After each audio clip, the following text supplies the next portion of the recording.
इसको बताया था मैंने, this in this question I told you, इसको सिंगल मास लेके 2m लेके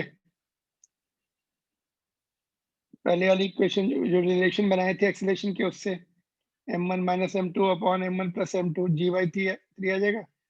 टेंशन क्या होगा, इसमें जो टेंशन है 2m1, m1 is 2 kg, m2 is m kg, 2m1 m2 g upon total mass, तो ये आ जाएगा।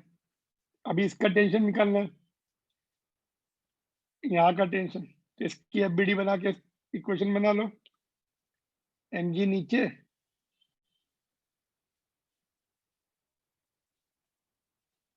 टेंशन ऊपर T2, F net is equal to M A से, F net is equal to M A से, M ए को इधर भेज दो, टी को इधर ले आओ, T is equal to M G minus M A की वैल्यू ऊपर से पुट कर दो, इसका टेंशन आ जाएगा 2/3 mg। Got it? तो like this you to do. इसमें कुछ डाउट है तो पूछ लो।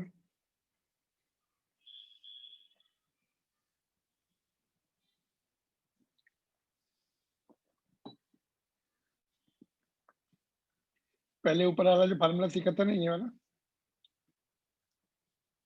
ये लगा के हमने AN/T1 निकाल लिया ऊपर वाली स्ट्रिंग में, फिर नीचे वाले मास का अलग से अब A मिल गया, तो इसका एफबीडी बना के ये वाला अलग से टेंशन T2 निकाल लिया। AN/T1 निकालने के लिए इसको 2m एज्यूम कर लिया। Got it? अगर ये फार्मूला नहीं याद है तो फिर 3 इक्वेशन बनानी पड़ेगी इसमें, इसकी बनानी पड़ेगी, फिर इसकी बनानी पड़ेगी, फिर इसकी बनानी पड़ेगी, तीनों को सॉल्व करके आ जाएगा।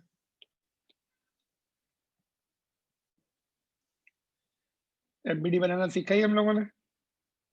इसमें देखो ये वाला क्वेश्चन मैंने दिया, बोला था करने के लिए, थर्ड पार्ट। इसमें देखो दोनों मास भी है और फोर्स भी है नीचे, दो फोर्सेस नीचे रहेंगे, mg और अप्लाइड फोर्स ऊपर T रहेगा, ये minus T is equal to mass into acceleration. T की वैल्यू, यहाँ से T की वैल्यू निकाल ली,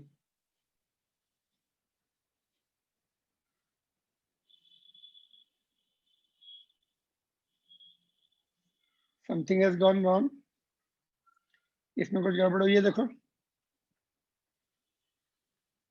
इसमें T की वैल्यू कितनी आएगी, नहीं ये इक्वेशन 1 है होना चाहिए और ना, ये 1 इक्वेशन है, ये दूसरी इक्वेशन बनाई हमने ये वाली।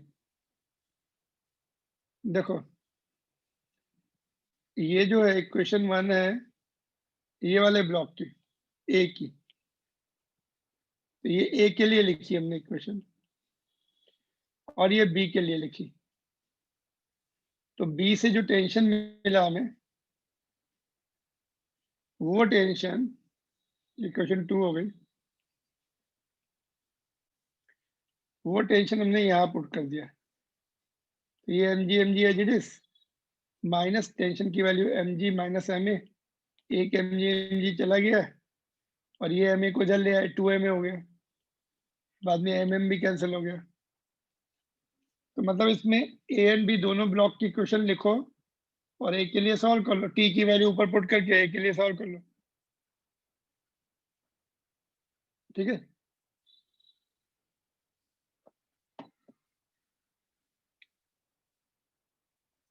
इसमें g/2 आ रहा है, देखो फिर से सुन लो, ये ब्लॉक ए के लिए इक्वेशन लिखी, यहाँ पर देखो एक फोर्स भी लग रहा है, एक mg भी आएगा इसका, देखो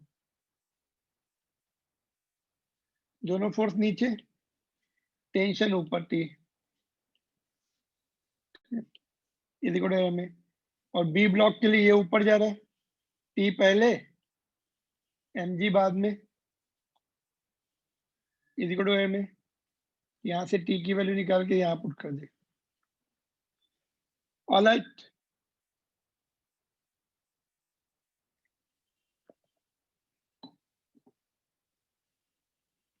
सभी में आंसर अलग आ गया। इसमें देखो g/3 आया इस केस में, इसमें g आ गया था, ये दोनों कल निकले, g/2 इसका आज निकला।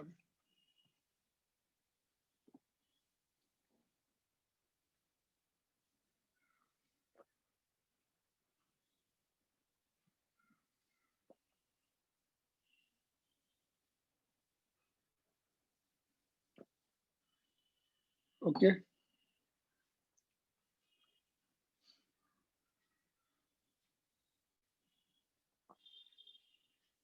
ये हो गया था ना।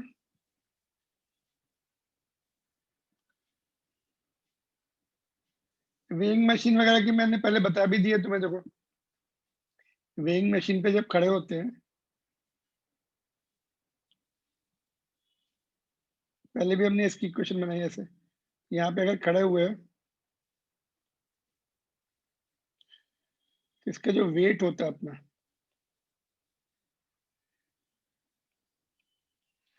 अगर ऊपर जा रहा है एक्सीलरेशन से तो टी नहीं लिखेंगे, यहाँ पे एन लिखते हैं। ऊपर जा रहे हैं तो N minus M G is equal to mass net force is equal to M, N is equal to M G plus से। अगर यूनिफॉर्म वेलोसिटी होती है ए 0 हो जाएगा, जितना उसका एक्चुअल वेट होगा उतना दिखेगा। एक्सीलरेशन 5 है तो जी 10 + 5 15, 1.5 टाइम्स हो जाएगा। रिटार्डेशन है, अगर सब ऊपर तो जा रहा है, रिटार्डेशन तो माइनस हो जाता है। और नीचे जब आप नीचे की क्वेश्चन बनाते हैं तो M G minus N is equal to M है, तो N is equal to M G minus है, नीचे आने वाले की इक्वेशन में माइनस हो जाता है। ऐसे ही रोप का भी रहता है, ऊपर क्लाइम करते हैं तो टी, ऊपर एक्सलेशन से क्लाइम करते हैं तो यहाँ पर टी आ जाता है, T is equal to M G plus में। इस तरह के क्वेश्चन हमने किए भी थे पीछे, इससे पूरे सभी पार्ट चेक कर सकते हैं। और सेम इसमें हेलीकॉप्टर में भी यही रहेगा, सेम जो वेइंग मशीन का रहता है वैसा ये भी रहेगा, इसको भी चेक कर सकते हैं। ये क्वेश्चन देखो, इसमें ये बोला है कि ये एक ब्लॉक है, सॉफ्ट सरफेस पर है, तो इनिशियली तो रुका हुआ है, तो जितना उसका वेट होगा mg उतनी नॉर्मल रिएक्शन आएगी, n is equal to mg। बाद में इसके ऊपर एक हैवी सिलेंडर भी रख दिया, यहाँ पे देखो ऐसे था पहले, हैवी सिलेंडर रख दिया तो वो सरफेस ब्रेक हो गई है, सरफेस जो है, और सिस्टम नीचे जाने लगा, 0.1 एक्सेलेरेशन से जाने लगा। तो ये टोटल इसका 27 था, मैं दोनों का मिला के, ये 2 kg है, ये हैवी सिलेंडर 25 kg का, तो ये टोटल 27 kg का सिस्टम नीचे जा रहा है। तो जो सरफेस जो सॉफ्ट सरफेस थी उसका नॉर्मल रिएक्शन एन डैश आया, तो mg minus N dash is equal to mass into acceleration. Acceleration 0.1 दिया है, ये 2.7 हो जाएगा, तो 270 में से 2.7 माइनस हो गया तो 260। अभी ये सॉफ्ट सरफेस पूरी ब्रेक नहीं हुई है, ये जस्ट वो धीरे धीरे नीचे प्रेस हो रही है, और सिस्टम एक्सेलेरेशन 0.1 से नीचे जा रहा है एफ नेट। ये टोटल मास हो जाएगा दोनों का मिला के, ये 222 kg है, ये 25 kg है, तो टोटल 27 g हो जाएगा इसका form. This is solve example, 12th solve example है, तो यू कैन गो थ्रू। इतने मैंने समझा दिया, तुम्हें समझ में आ गया होगा।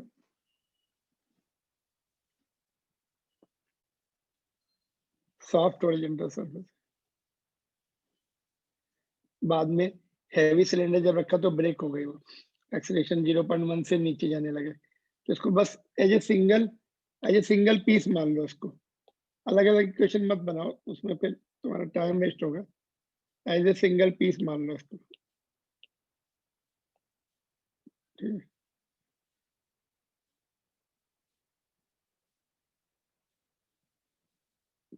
तो 27 kg का, alright.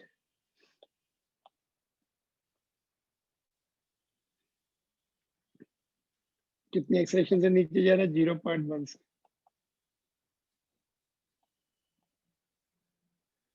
F net is equal to M A. सारी equation F net is equal to M A से बना रहे हैं। क्लियर?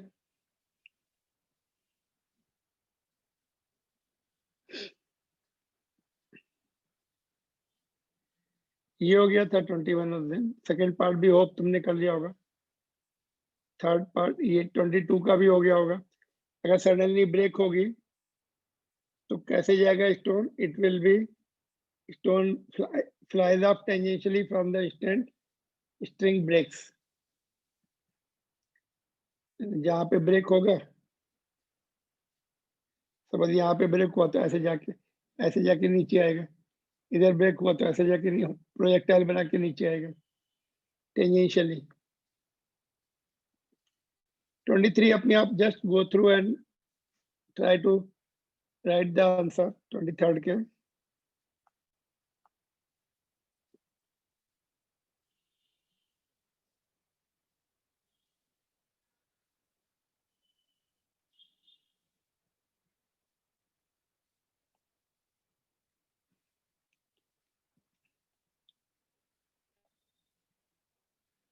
ये पार्टिकल ऐसे घूम रहे हैं।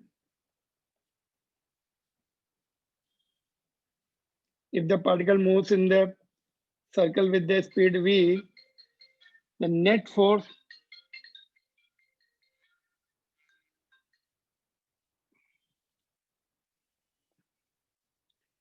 if the particle moves in the circle with the speed v, net force on the particle directed toward the center is। तो नेट फोर्स जो होता है वो टेंशन ही रहता है बस, और कुछ नहीं होता है। वो टेंशन ही तो उसको घुमाता है mv²/r। Net force is equal to mass into centimetre acceleration. तो टी रहेगा बस, उसमें से कुछ प्लस माइनस नहीं करना है। तो A1 is the answer.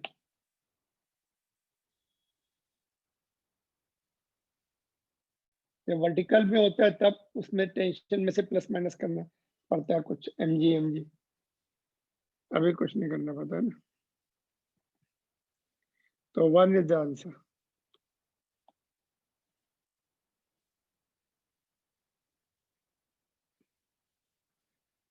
Clear? This question was asked in NEET also।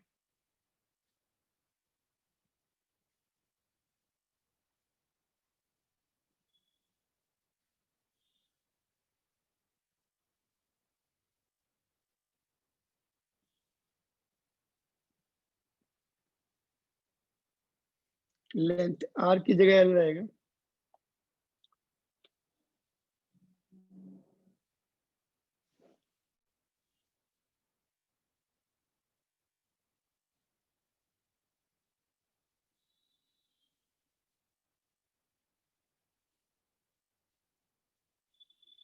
Net force will be T, which will be equal to mv²/l।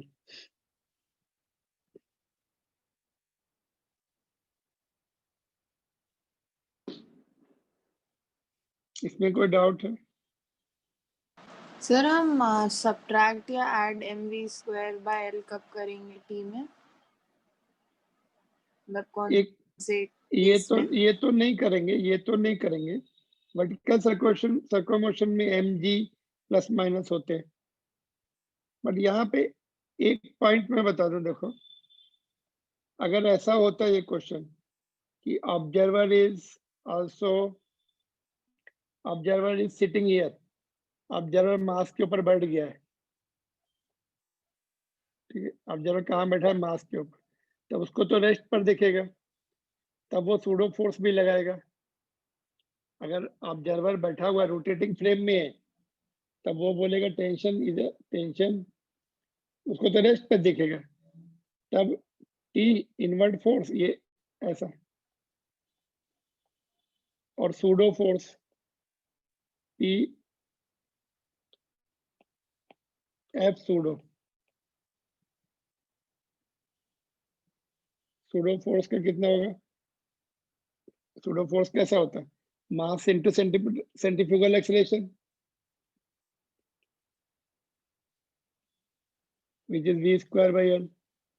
तो वो तो बोलेगा ये तो सिस्टम रुको, नेट फोर्स 0 है, वो ऐसे इक्वेशन बनाएगा, वो इक्वेशन ऐसे बनाएगा। लेकिन यहाँ पर ऐसा कुछ बोला थोड़ी है, यहाँ तो सूडो फोर्स का कॉन्सेप्ट है ही नहीं एनसीईआरटी बुक में, सूडो फोर्स का नाम भी नहीं कहीं पर, है ना। उस समय ये आएगा लेकिन फिर भी हम उसको, हाँ फिर उस समय ऐसे बोल सकते हैं कि वो उसको दिख रहा है कि भाई सिस्टम रुका हुआ है, तब वो बोलेगा नेट फोर्स 0, तब इक्वेशन ऐसे बनेगी एक्सीलरेटेड फ्रेम ऑफ रेफरेंस में। बट वो अपने कोर्स में है ही नहीं, accelerated frame of reference, pseudo force का कॉन्सेप्ट है ही नहीं, तो ओनली टी। फिर उससे भी जब हम सॉल्व करते हैं उसमें तो इक्वेशन यही आती है, T is equal to M V square by L आ जाती है, जो कि हमने लिखी है। Tension provide the required centripetal force, ground से देखने से, ये मास के ऊपर बैठ के बनाने से, दोनों से इक्वेशन सेम आती है, but net force will remain T only as seen from the ground. Net invert force जो होगा टेंशन ही प्रोवाइड कर रहा है अभी। वर्टिकल सर्कुलर मोशन में ऐसा होता है, देखो हम वर्क पावर एनर्जी में पढ़ेंगे वैसे तो, फिर भी यहाँ पर ऐसे रहता है, तो इधर जाता है ये पार्टिकल v से, तो इसका वेट भी नीचे, टेंशन भी नीचे पार्टिकल का, तो net force will be T plus M G which will provide centripetal force M V square. उस समय ये रहता है, ठीक है, ऐसा प्लस माइनस जी करना पड़ता, एम जी करना पड़ता है हाईएस्ट पॉइंट पर या लोएस्ट पॉइंट पर या एंगल। तो वो हम सीखेंगे जब वर्टिकल मोशन पढ़ेंगे, वर्टिकल सर्कुलर मोशन पढ़ेंगे। क्लियर? Yes sir. ये स्ट्रीम है वाटर की 28 में, देखो वॉल के ऊपर हिट कर रही है, तो कितना फोर्स वॉल के ऊपर,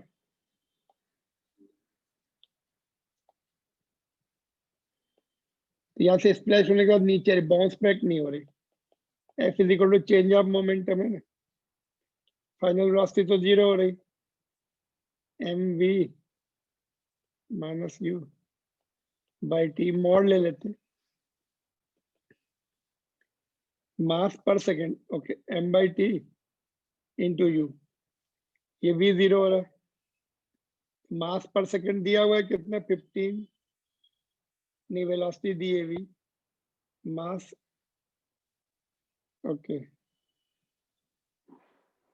मास नहीं दिया है ना, mass is equal to volume into density into U by T, volume is area of cross section into distance into density into U by T, area of cross section into distance पर unit time को velocity बोलेंगे, तो you square हो जाएगा ना, ये you है, रो भी है, फिर यू स्क्वायर, यू आ जाएगा, 2 बार यू आ रहा है। एरिया ऑफ क्रॉस सेक्शन दिया है 10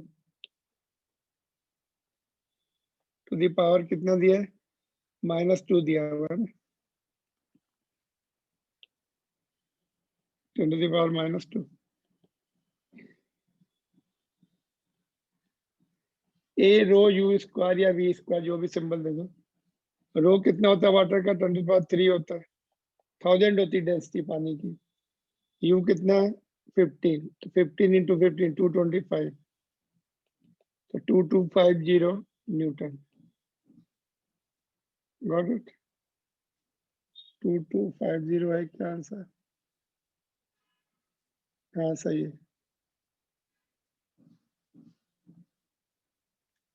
2.25 इंटू 10 हाँ सही है, ठीक है। तो force is equal to rate of change of momentum तो फार्मूला लिख दिया rate of change of momentum का, फाइनल मोमेंटम माइनस इनिशियल। तो लेकिन वो बोल रहा है कि स्प्लैश होने का बहुत जीरो हो गई, स्पीड नीचे गिर गया, बाउंस बैक नहीं हुआ। और बाउंस बैक होता तो वी की वेलोसिटी भी आती, माइनस में आती, एड अप हो जाती इसमें। ये जीरो हो गया, यू ही बचा। मास नहीं दिया है ना, एरिया ऑफ क्रॉस सेक्शन में स्पीड दे दिया वाटर जेट की, चेंज कर लिया फिर हमने वॉल्यूम का। ऑलराइट,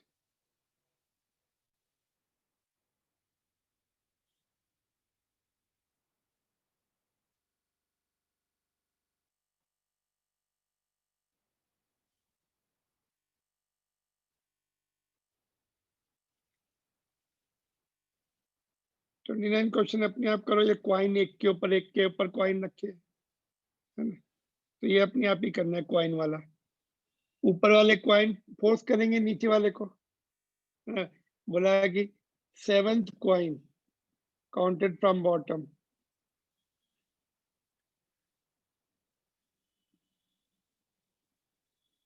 सबका मास है हमें।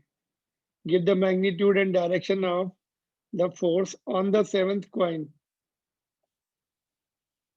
टोटल कितने हैं? 10 क्वाइन है। 7th के ऊपर 8th 9th 10th, 3 क्वाइन और होंगे 7th के ऊपर। तीनों का 3m इसके ऊपर लगेगा नीचे, 3mg, तो वो 3mg से रिएक्ट करेगा, तो उसका 3m उसके ऊपर है, उसके ऊपर फोर्स 3mg का नीचे होगा, तो 3mg डाउन।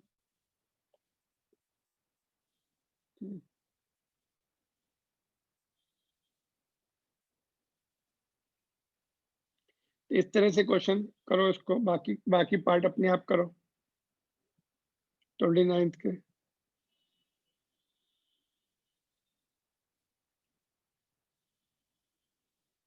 ये वाला देखो, ये डायरेक्ट खींच रहा है ये पानी को या ब्लॉक को, इसका एफबीडी देखो कैसा होगा। इसका कि मैन का एफबीडी, इसका खुद का वेट mg, और ये रोप को भी पकड़े हुए है, तो उसका टेंशन, और ग्राउंड उसके ऊपर फोर्स लगा रहा है, वो नॉर्मल रिएक्शन ग्राउंड का। ठीक है, आदमी इसका एफबीडी देखो, खुद का वेट और टेंशन दोनों नीचे खींच रहे हैं उसको, ग्राउंड नॉर्मल रिएक्शन ऊपर लगा रहा है, तो normal reaction will be mg plus t। Tension कितना है? 25 kg का है वो, है ना। तो खुद कितना है? इसको m1g कर दो, खुद का मास m1 कर दो,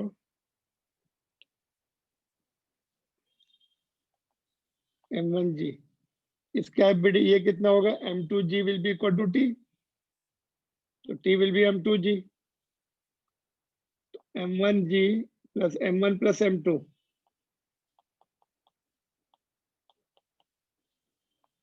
तो 25 प्लस 50, 75 इंटू 10 लिख दो, 750 न्यूटन ग्राउंड की रिएक्शन आ रही, दैट इज व्हाट पूछा है।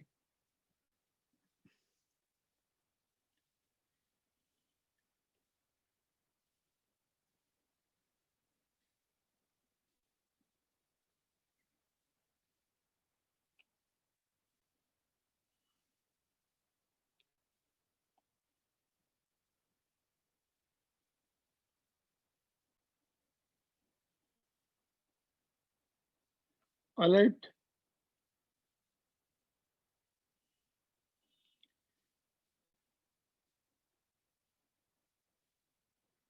What is the action on the floor by the man in two cases. इसमें तो कितना आ गया? 750। इसमें देखते हैं, इसमें कितना है? ये मैन हो गया, उस ग्रेविटेशन फोर्स तो हमेशा लगता है m1g नीचे मैन का, और टेंशन उसको ऊपर खींच रहा है, और ग्राउंड का नॉर्मल रिएक्शन भी ऊपर आ रहा है n डैश। तो t plus n dash is equal to m1g, तो n dash is equal to m1g minus t की वैल्यू कितनी है, m2g है, तो यहाँ पर m1 माइनस m2g, m1 50 है, ये 25 है, माइनस हो रहा है भैया, तो 250 न्यूटन आ जाएगा। सेकंड केस में ग्राउंड पर ग्राउंड की रिएक्शन कम आ रही, फर्स्ट केस में ज्यादा आ रही, एडअप हो रहा है, डायरेक्ट खींचने से एडअप हो रहा है और पुली से खींचने से सबट्रैक्ट हो रहा है। तो ग्राउंड में कम फोर्स लगेगा सेकंड केस में, थोड़ा फोर्स ये टेकअप कर रहा है, पुली टेकअप कर रही है ना, ये सिस्टम फोर्स टेकअप कर रहा है थोड़ा। इसका वेट अगर ये रोप छोड़ दे तो इसका ग्राउंड 500 न्यूटन, 500 है तो ग्राउंड की रिएक्शन 500 न्यूटन आएगी, है ना।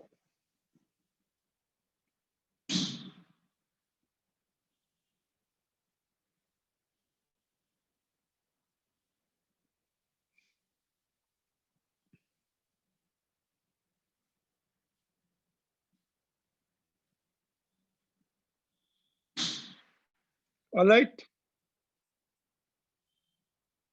ये मंकी क्लाइंबिंग का मैंने बता ही दिया था वो। वैसे एक क्वेश्चन बनाओ, T is equal to M G plus है, ऊपर चढ़ेगा तो एम जी प्लस है, नीचे आएगा तो एम जी माइनस है, F net is equal to M S है। ऊपर चढ़ रहा तो ऊपर का टेंशन टी, उसका खुद का वेट एम जी और ये ए एस और एम ए, तो ऊपर क्लाइंबिंग कर रहा है तो एम जी प्लस ए आता है। ऑलरेडी डिस्कस कर चुके हैं ये पॉइंट को। यूनिफॉर्म वेलोसिटी है तो ए 0 हो जाएगा, तो टेंशन एम जी के बराबर आएगा इस वाले केस में। देखो यूनिफॉर्म स्पीड है, एक्सेलरेशन नहीं है, तो इसमें एम जी आएगा। Are you getting?